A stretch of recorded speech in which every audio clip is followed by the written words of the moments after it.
Bonjour à tout le monde, alors bienvenue dans ce nouveau rapport de marché de la semaine du 6 au 12 mars 2025.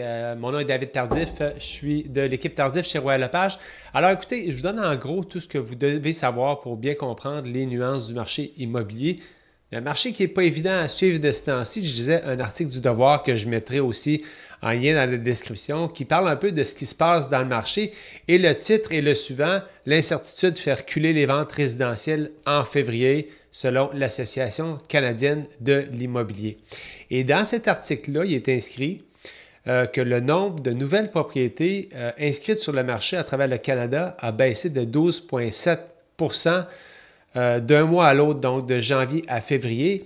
Et le nombre d'inscriptions qui demeurent sur le marché, donc l'inventaire s'est construit à un niveau de 13,1 %. Donc, il y a plus de stock sur les tablettes. Par contre, il y a moins d'inscriptions. Ça veut dire que les ventes sont un peu moins accélérées. C'est généralisé, c'est plus prononcé à Toronto, mais on le sent aussi à Montréal actuellement. Alors, je passe dans les grandes lignes de ce qui s'est passé dans le marché dans la semaine du 6 au 12 mars 2025. Au niveau de la copropriété, donc à Montréal, actuellement, on est à 5 412 propriétés en copropriété sur le marché. Il s'en est vendu 234 dans la dernière semaine et pour la même période l'an passé, il s'en était vendu 181. Donc, plus de ventes de copropriété. Souvent, on l'explique parce que la copropriété, c'est un segment qui il y a un éventail plus grand de prix. Donc, évidemment, il y a plus de choix pour l'acheteur. Il y en a pour tous les goûts, tous les prix, tous les secteurs. Donc, c'est un secteur qui reste toujours un peu plus dynamique. Nombre de propriétés expirées, donc des propriétés qui se sont mises en vente, qui ne sont pas vendues, 35. L'an passé, il y en a eu 23, donc plus d'expiration. Et le nombre de nouvelles inscriptions dans les 7 derniers jours, 461 nouvelles inscriptions.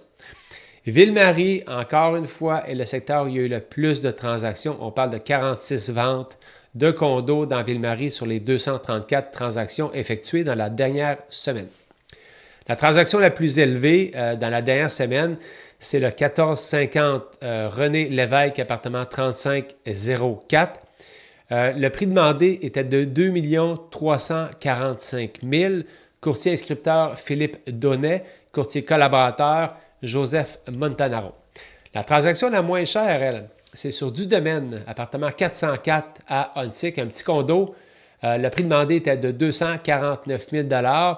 C'est vendu une petite affaire plus chère. Je parlais du condo le plus cher vendu tantôt. Il y a eu une grosse négociation sur ce prix-là. Pour le petit condo dont on parle, Irina Bolea, qui est de Charisma, qui est la courtier inscripteur, et Mara Kaok, qui est de Royal Lepage du quartier, qui a fait la vente du côté acheteur. Au niveau maintenant des maisons unifamiliales, la maison unifamiliale, contrairement au condo, il y a eu un léger recul des ventes. C'est beaucoup plus stable comme marché, un peu moins sous pression. Donc, il y a eu, dans le fond, actuellement, on est à 2187 propriétés sur le marché. Nombre de propriétés vendues dans les 7 derniers jours, 110 propriétés vendues sur l'île de Montréal. Pour la même période l'an passé, on en avait 113. Le nombre d'expirés, donc des propriétés qui se sont mis en vente, qui ne se sont pas vendues suite à un contrat de courtage, il y en a eu 16 dans les 7 derniers jours. Par rapport à la même période l'an passé, il y en a eu 10. C'est assez stable. Encore une fois, on est à 201 nouvelles inscriptions. C'est assez stable au niveau de ça. Rivière-des-Prairies, encore le secteur où il y a eu le plus de transactions, 11 sur 110.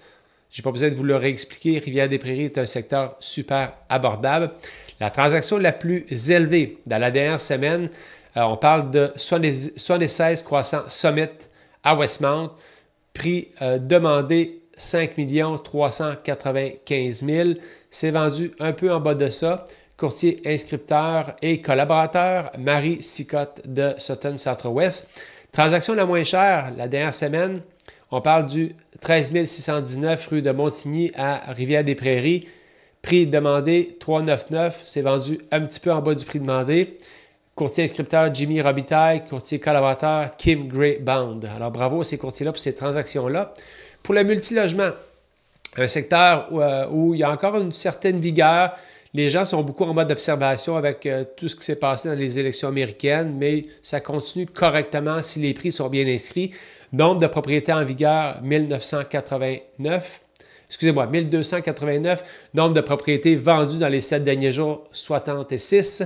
Nombre de propriétés vendues pour la même période l'an passé, 50. Nombre de propriétés expirées qui ne sont pas vendues après un contrat de courtage, 12. L'an passé, il y en avait eu 10. Nombre de nouvelles inscriptions, il y en a eu 135.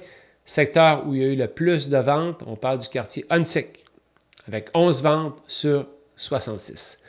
Le MRB moyen, multiplicateur de revenus bruts moyen, s'est établi la semaine dernière à 17,69.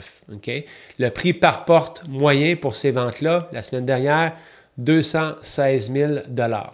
La vente la plus chère, on parle du 8570 Saint-Denis, dans le quartier Villeray. Prix demandé 2,3 millions. C'est vendu un petit peu en bas de ça. Courtier inscripteur El Amin Galem de Remax Alliance et courtier collaborateur Quang Lang Yu de Imo Expert. La vente la moins chère, on parle d'une propriété sur Birman à Montréal, dans Villeray Parc Extension. Le prix demandé était de 649 000. C'est vendu une petite affaire plus chère. Courtier inscripteur Annie Robert, courtier collaborateur Ahmad Zaben. Bravo à ces courtiers immobiliers, bien évidemment. Donc, c'est un marché qui continue à avoir une certaine vigueur. Je le dis tout le temps, si vous êtes sur le marché comme vendeur et que votre maison est sur le marché depuis plus de 40 jours, malheureusement, vous êtes peut-être à un point où la vente a échoué. Vous savez, dans le marché immobilier, il y a tout le temps 3 intervenants. Il y a le marché qui est l'intervenant principal qui va dicter l'offre et la demande, qui va dicter aux acheteurs aussi comment se positionner, qu'est-ce qui est raisonnable, qu'est-ce qui ne l'est pas, qui va établir la compétition entre les parties.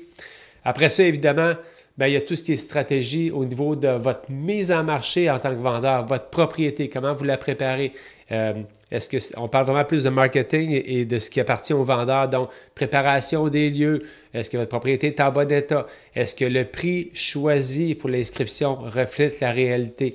Tous ces facteurs-là sont le deuxième critère d'intervention et ultimement votre courtier au niveau de la publication de cette propriété. Mais les deux facteurs principaux actuellement, marché, vendeur, préparation de sa propriété. Donc, assurez-vous que vous avez aligné votre stratégie pour évidemment exposer votre propriété de la meilleure façon sur le marché. J'ai un vendeur actuellement, il a mis son cours d'eau à vendre. Avant de le mettre en vente, il a super bien préparé, il a peinturé, il a fait tout ce qu'il avait à faire. La propriété a reçu une offre d'achat super rapidement. Et s'il l'avait laissé à l'état d'origine lorsqu'il a décidé de mettre en vente, honnêtement, il n'aurait jamais eu ces résultats-là. Mais il a pris la peine d'être à l'écoute de la stratégie, de bien préparer la propriété, puis ultimement, d'avoir les résultats. On le dit tout le temps, hein, un projet de vente, c'est le projet du vendeur. La maison vous appartient, c'est à vous. C'est votre bébé à vous, c'est à vous évidemment de l'optimiser pour avoir un bon résultat au niveau de la vente. Encore, c'était David Tardif de l'équipe Tardif chez Royal Lepage. Merci d'avoir été là, puis on se revoit la semaine prochaine. Bye!